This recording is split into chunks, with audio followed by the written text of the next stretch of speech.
All right, yesterday we were talking about the flood for most of the period, and there's a couple more things I want to give you information-wise. This was the chart that we looked at that showed the flood traditions throughout the world, in the ancient world, and all the similarities. Now, does anybody know where the ark landed?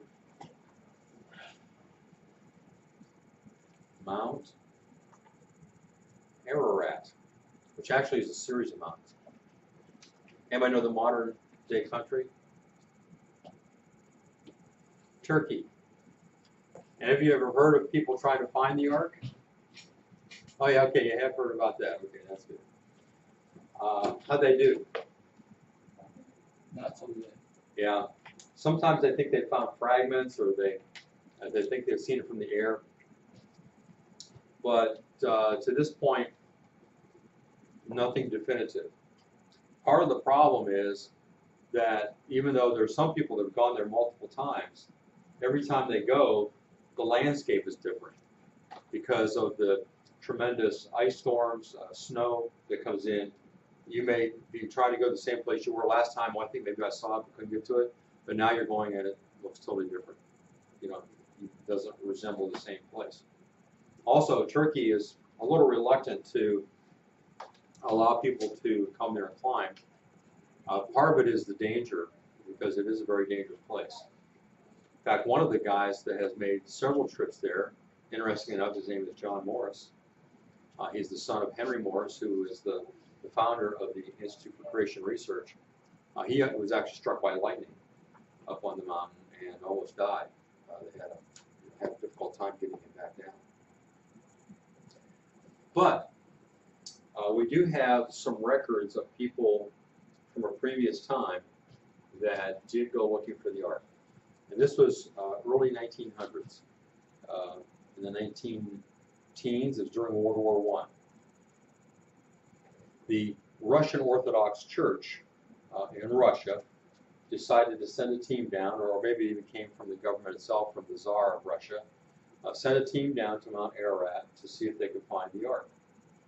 Well, there was particularly good weather that year on Ararat, and they apparently did find the ark. They found it all in one piece, sitting there. Most of it was uncovered. Some of it was covered by snow, but most of it was visible. And so they took lots of pictures. Now, can you picture in your mind what it was like, what photography was like in the early 1900s? You know, you've got the big camera, and you've got a big thing that slides in there that the picture comes on after you've got to wait several seconds for it to expose, and you pull that out. And so you've got these big bulky things that actually are the negatives, if you will. You know, not like today where you can look on your camera and see what you took, or even in past times when you had it on film and you go get it developed, it was pretty bulky. So when they were finished with all this, they sent that material on back to Moscow. Great thing. You know, they found the ark. They took pictures of the actual ark of Noah. But something happened while they were in Turkey. A little thing called the Russian Revolution. Have you ever heard of that? The Bolsheviks and some other groups came in and took over the government. Eventually the Bolsheviks took total control and established a communist government in Russia and ended up killing the Tsar and everyone in his family. Now, what religious persuasion are communists? What do they believe about God? There is no God. They're atheists. So they're in control of the government when suddenly this shipment of all of these pictures of the ark arrived. And they were just overjoyed to see a proof of Noah's Ark, and they converted to Christianity and lived happily ever after. No, they destroyed them. So they are no more. But a number of years ago, it became known that there was an old man who had been with his father on that expedition as a child. And he described what he saw. He says that he was actually running on the top deck of the ark, just running around up there, having a good time. And he described what he saw. And this was an artist's rendition of what this old man remembered having seen as a boy. And when he saw what the artist drew, he said, that's exactly the way it was. So not exactly like we sometimes see, but you see it's large, it's box-like, it's much more long than it is wide. It had steps out here up to the top deck. And here's the windows to allow air in. So that's what he remembered. Now, we can dispute whether that old man was thinking accurately or not, but that's what he said. He said that he was there. Now, some have gone from that, or from the measurements we find in the Bible, and constructed pictures that look like this, which may represent what the ark would look like. Again, not like a boat at all, because it wasn't expected to go anywhere. I mean, Noah wasn't there sailing, right? Wasn't steering it anywhere. What was the ark for? Protection. Just to protect them. And so it wasn't going any place in particular. It was going along with wherever the waves took it, the storms. So all it had to do was float. That's all it had to do. Now, again, the storybook pictures of the ark are really ludicrous in a lot of ways. It's a very small looking boat. And the ark was large. This is how it is compared to a lot of other ships. The Titanic, it gives the measurements there if you want to look that over, and then Noah's Ark's measurements. The Titanic was bigger. These battleships are larger, but that's the Ark in comparison with all these different ships. So smaller than them, but larger than a lot of other boats. Yeah, these are huge ships that are part of the military. Now, one of the things that's also interesting about the ark is, what did we say was the purpose of the ark? Protection. And so all it had to do was float. Now, what's the problem with what's going on outside the ark, and the ark just needs to float? What would be an issue? What might be a problem? Is there anything that might work against the ark floating? What? Water. What about the water? It'll make it sink. Isn't it supposed to float on the water? So how would the water make it sink? What's happening with the water outside the ark? Was there a gentle rainfall? No. Is that what it was? What was it like? Just storming. Storm. What? There was water pouring down. There was water coming out of underneath the ground. So the water was swirling around all over the place. Worse than a hurricane. Now, could a boat built like that survive such turmoil in the ocean without tipping over? Well, there is a place in Los Angeles, I think it is, California anyway, which is owned by the Navy. And it's this huge tank that they have in order to test out the engineering designs of ships that they want to build, because they want to make sure they're seaworthy. So they take the engineering, the measurements and so on, and they make a scale model of whatever ship it is that they want to build. And then they put it in this tank, and they're able in this tank to recreate different kinds of storms to see if the ship will survive or not. Because the last thing you want to do is spend millions and millions of dollars on a ship and put it out in the ocean and it sinks, right? So they test it out. So a Christian man who had access to this built a to-scale model of the ark just to see what would happen. And he put it in this tank. And what he found, that when he threw the most severe storms at it in the simulation, that it rolled 60 degrees, but no further. So just at the point where, it would have tipped over, but it wouldn't go any further than that. and came back down again. So it was designed perfectly to survive whatever happened out there in the water. It was all, here's the information. It was at the Scripps Institute of Oceanography at La Jolla, California. And the Ark model proved impossible to capsize. All right, isn't that remarkable? It's neat to find out those kind of things. All right, you know, there were problems on the Ark, though. I don't want to sugarcoat this. There were problems. So, you know, there they are. And Noah says, if they sing row, row, row your boat one more time, I'm jumping ship. You know, the animals are so annoying when they sing the same song over and over again. The other problem is, Noah said, and who's going to clean up the mess in the bottom of this boat? Imagine all those animals for that long. The bottom of the boat had to be full of stuff to smell with that. Okay. So anyway, a little tempting humor and a very little tint, I must say. All right, now let's go back to our timeline. We have Noah. I think that's Noah, if I remember right. Peleg is mentioned in the Bible, and we have these other people here, Nahor and Terah. Does anybody know who Terah is? Terah was the father of Abraham. So we can see that these people overlap. Noah overlaps quite a few here. All right, now, what happens not long after the flood is something called the Tower of Babel. How many of you ever read about the Tower of Babel or heard about the Tower of Babel? Everybody's heard of it, right? All right. So here's an artist's rendition of the tower. Let's look and see what the Bible actually says about the Tower of Babel. So turn to Genesis.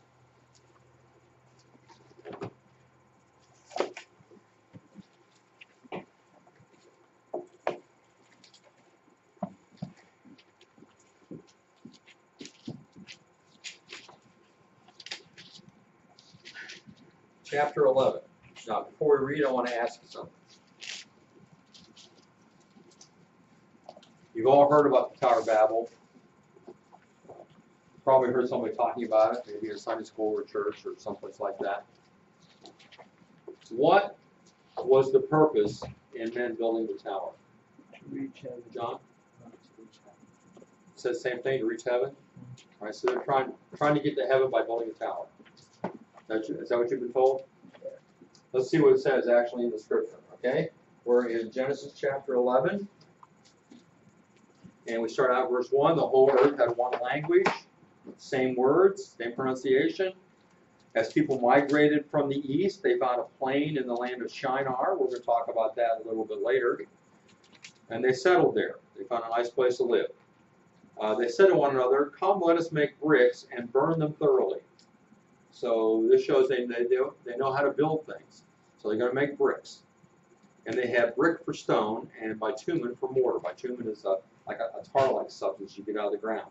So instead of just putting stones out there, they're making bricks and they're putting something between to hold it together. Then they say, "Come, let us build ourselves a city and a tower with its top in the heavens, and let us make a name for ourselves, lest we be dispersed over the face of the whole earth." The problem arose many years ago as people read in the King James Version, "Let us build a tower to the heavens," which sounded like they were building it up to get to heaven. But that's not what it says. What does it say is the reason they're building this tower? To make a name for themselves. They weren't trying to get to God. In fact, they were substituting this for God. They were building a tower so that they could make a name for themselves and not follow the name of the Lord. They were caught up in themselves. Now, one reason they might have had for building a tower was because their recent ancestors had just come out of the flood. So what might they have been concerned about?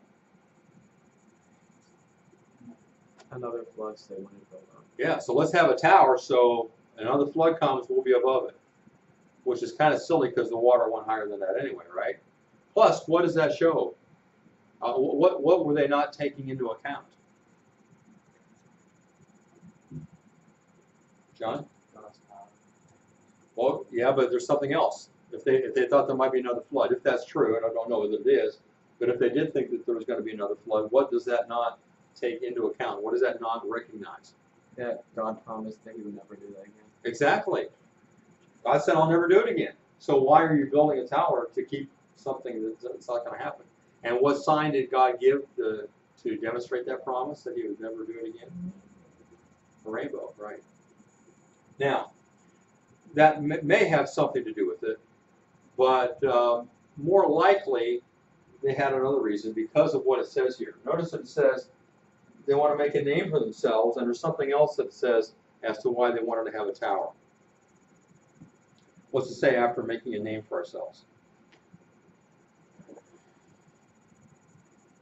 Okay, what's it say? Somebody. Lest we be dispersed over the face of the whole earth. What's that mean? What's it mean to be dispersed? Spread out. So they said, let's build a tower so we don't spread out. Now, do you remember what God had told Noah in coming off the ark? What was he supposed to do? Repopulate the earth and scatter over the earth. So God said, I want you to scatter and go all over the world. And these guys are saying, what? Let's stay in one place. No, we want to stay here. So let's build a tower so that if we get out of ways, we can always find our way back to the tower. You see? So they were in disobedience to God. So, of course, God knows what's going on, and you know what happened as a result of that. What did God do? He confused their language. Confuse their languages. That was what the point in the first verse was, that they all spoke the same language, even pronounced the words the same, which is, kind of remarkable in a way. I just spent over a month. I'm sorry, a couple weeks in Great Britain, in Ireland, in England, and in Scotland.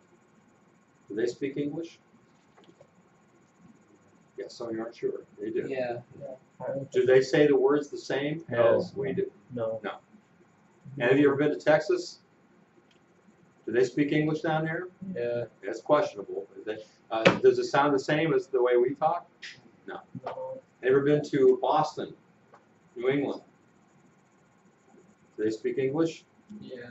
Does it sound different than the way we talk? Yeah. Kind of. But before the Tower of Babel, everyone spoke exactly the same. There was no dialect even. So what does God do? He comes down and He confuses the languages so they can't communicate one another to continue building this tower. So what happened? The people that could understand each other started moving out, away from everybody else, and so people began to scatter over all the earth as a result of the languages being changed. This map shows a way of looking at how the nations were dispersed. And these names are all given to us in the record of Genesis, all the names of these different people and where they lived. So you can see Canaan lived in this area, which comes to be called the land of Canaan. And you've got several people who are moving over this direction. Up this direction, there's Gomer up here, Magog up here. There's Mizraim, which was the name for Egypt. And then Cush down here in Ethiopia. And the people that moved in those areas, many of them stayed in that same area for thousands of years. Here's another way of seeing the same thing. And a lot of the same names you'll see here. Maybe you can see it a little bit better. But that's where Noah's descendants went then, following the Tower of Babel. So when we look at the Tower of Babel, how do we think of it? Do we think of it as, oh, that was a good thing those guys were doing? Or they shouldn't have done that. That was disobedient. Which is the right way to look at the Tower of Babel? Yeah, they shouldn't have done it. And God took care of it. Now that's why it's interesting. I came across this. This is a stamp that, it's a poster put out to promote the European Union. All the nations of Europe getting together. So they want Europe to come together. But look what they used as a symbol of the unity of the nations of Europe. The Tower of Babel.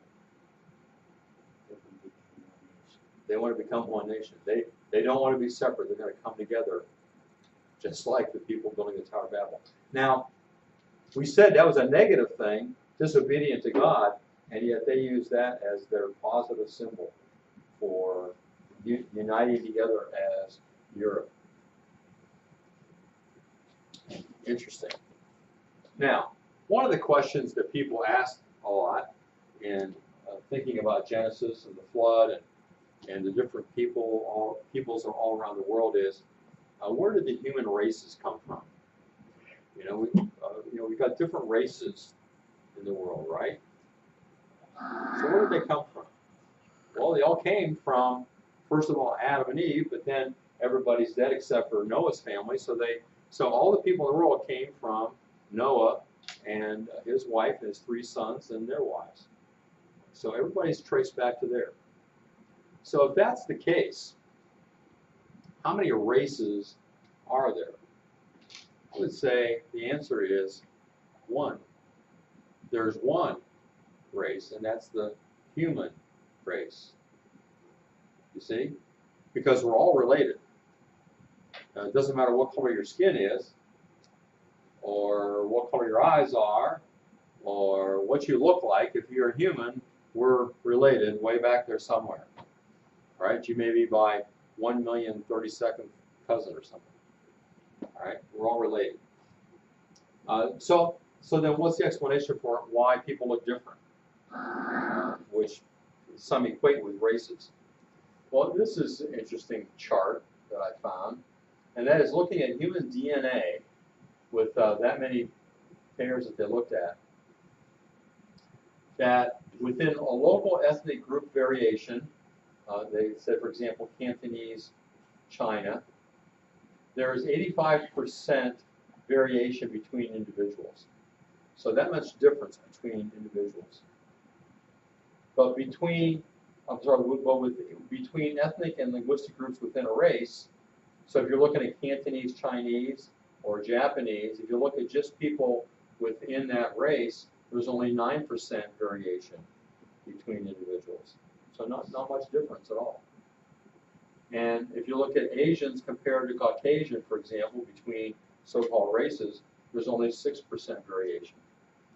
So the variation in DNA shows that racial differences are trivial. There's almost no difference at all in the DNA between people of different races. Quotation mark. I don't like to call it that because I think there's only one race, between different ethnic groups. Genetic unity means, for instance, that white Americans, although far removed from black Americans in phenotype, can sometimes be better tissue matches for them than our other black Americans.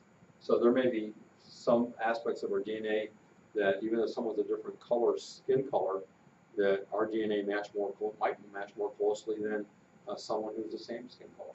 Because skin color just means how much melatonin's in your skin, right?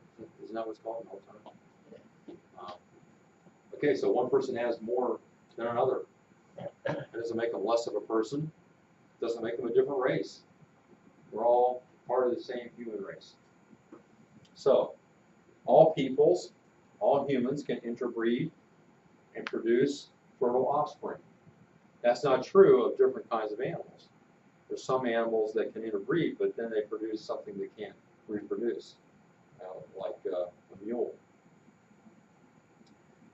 The DNA differences are trivial.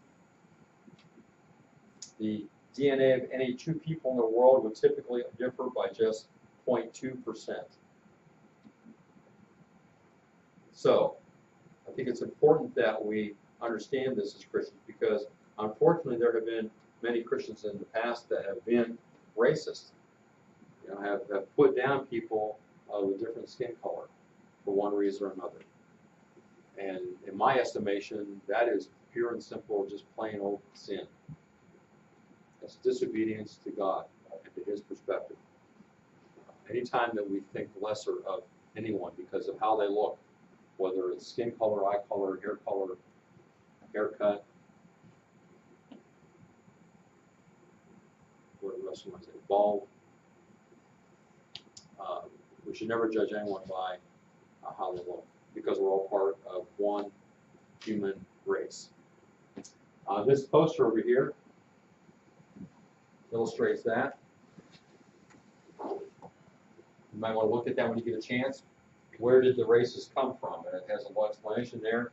And a picture of the world made up of faces from all over the world. All right, any questions or comments? Tower of Babel or races? Now you might be interested to know, you might want to know, well, why is it that Asians, for example, have a different eye shape, and how is it that some people have dark skin and some parts of the world have light skin and others? Well, it's simply as a result of when people began to live in certain areas that they didn't have interaction with people from other areas. And so aspects of their DNA that was similar got emphasized. So that the descendants of Ham were primarily black-skinned people, and Africa was more conducive to people with dark skin, and so those are the ones that survived. There was adaptation there. And Asians, you know, we think of Asians as having sort of slitted eyes. That's just because there's more fat in that developed. You know, that was just what developed among the group that was there. More fat in the area above the eye. The eye socket in the skull is exactly the same as people who are not Asian. Hair color, again, all those things developed just by people living together in a certain area that and without contact from other areas. You know, I'll give an example of that today. You know, if you look at a person of African descent whose family has been in the United States for 100 years or more, and compare that to someone who's living in Africa, usually the person in Africa's skin is much darker than the person in America. Why? It's because it's not in the sun as much? No. It's because there's been intermarriage with people with a lighter skin. And so there's lighter skin here. You know, you find that over time that those things, if there's more interaction between different minority, different ethnic groups, then there's going to be a blurring of the distinctions. Okay, does that make sense? Do you have any questions about how those physical traits developed?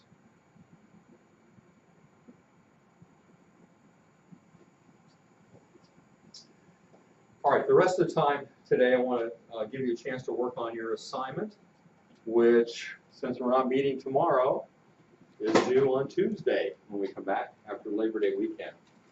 This is what I want you to do.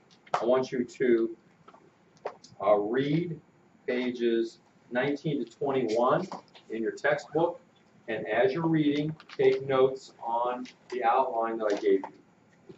All right, pages 19 to 21. Only a couple pages. And if you come to a section in your notes that has a bracket around it, I think we talked about this before, didn't we? If there's a bracket around a letter in the outline, you don't do that part. Anything that's within that bracket, you don't do. That's not in your book. I will give that information to you. Okay? Any questions? Everybody understand? Okay, this is not time for closing up our books. This is a time for opening our books and opening our outline and getting started. That way, if you have any questions about what to do or what you are doing, you can ask while you're here and not be in a situation where I don't know what to do and there's no one to help you. Okay? Let's get busy.